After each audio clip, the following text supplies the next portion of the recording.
Well, hey folks, how y'all doing? Welcome back. And you read the description. Yeah, we're gonna do some. We're gonna try and do some work on the tables here. These plastic tables, resin plastic tables on the Weber. This is my Weber, and I'll give you a closer view of it. Weber Platinum One Touch. These are only made for maybe a year or two. And as far as I can tell, I think this is from like 2011. This is 2018, so it's about 7 years old. I'm not the first owner, and probably I don't know how many owners this had, but at one point, this girl spent some time outside, not covered. And what happens with these plastic tables is that, and it's just not on these, there's pretty consistent, the plastic they use on these tables, whether it's one of the ones that just has the one table on one side, or it's these with the two, or even some of the portable ones. But they get all nice and rough, and they also, this one's got some stains on it, and I'm hoping I'm going to be able to get this off, whether it's rust or grease, I can't tell. But I've done one side already, and you can see it right here, and it definitely looks better than the other side. Started with some 80 grit sandpaper using a random morbid sander, bumped up to 120 and then to 240. The only thing you got to watch out with this, it creates some dust, so if you got to wear a dust mask, wear a dust mask. And if you're not comfortable using power tools, then don't. You can do this by hand too.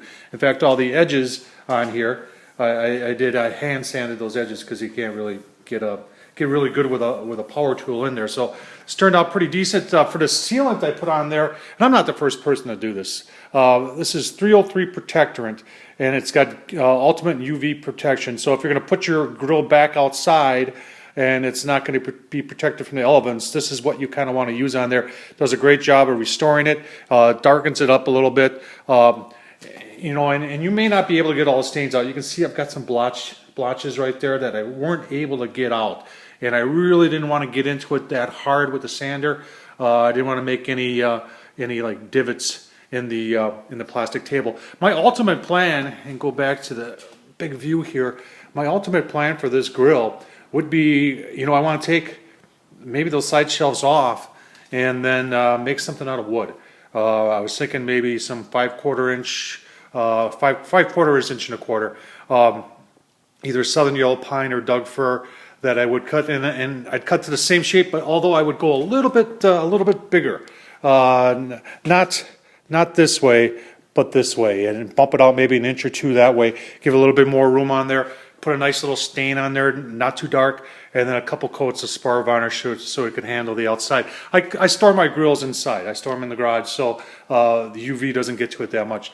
So we'll get started on the restoration here, and stay tuned. All right, we're going to start with our random morbid here. I've got 80 grit on there. Now this plastic does clog this up relatively quick, so you may have to have multiple pieces of sandpaper, but we're just going to get her going there, and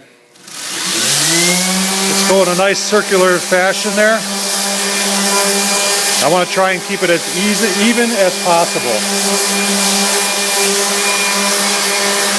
All right, folks, we've done the 80 grit, we did the 120. You can see it's looking pretty nice. I got majority of those stains out. You can see I've got some knife marks here. I think they're knife marks. There's a couple of them here.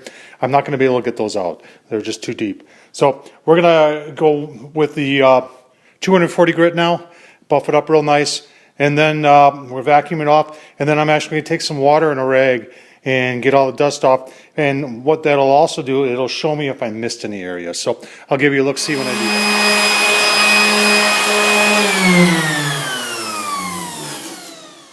Folks, just want to show you how that 240 is really starting to buff it up. See that? I mean, it's almost looking brand new already, except for them damn knife marks. But anyway, we'll get the edges, and then, like I said, we'll wash it off and give you a look-see. All right, folks, got the sanding done here. I just got a washcloth, some warm water on there. Just going to get all the dust off of there, give you a little bit better idea what it looks like before we put the sealer on. And this will show if there's any areas that I missed from sanding that needs to get done here. And it also gets all the dust off, so we can get a good coat of our product on there, our UV sealant, the 303 stuff. And I just want to get in all the crevices and everything. And you know what? It's looking mighty nice. So we'll get this dried off, and then we'll put our sealant on, and we'll show you that. Stay tuned. All right, folks, there it is after it's dried. Next step is to use this, like I said, this 303 protectorant. It's got ultimate UV protection in it, and it'll help to restore this and more importantly, protect it.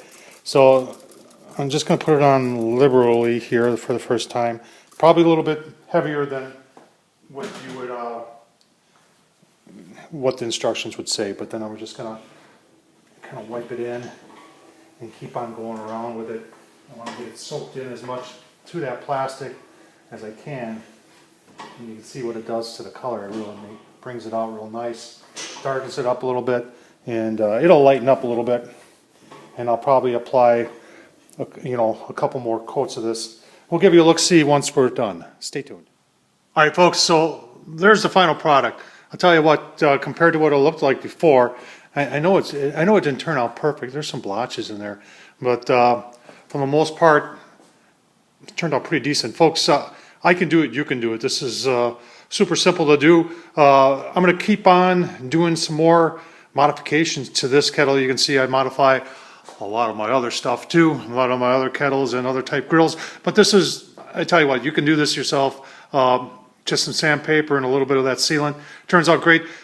Folks, don't forget to subscribe. Tom Horseman at YouTube. Over 500 videos there showing a lot of these modifications that I've done to a lot of these other grills, and I got a lot of cooking videos too, so make sure you check those out. And while you're at it, hop on over to Facebook and check out, there's 2 channels I want you to check. If you're really into Weber kettles, there's 2 channels, Weber Grill Giants, and they're on Facebook, and Weber Kettle Heads, and they're also on Facebook.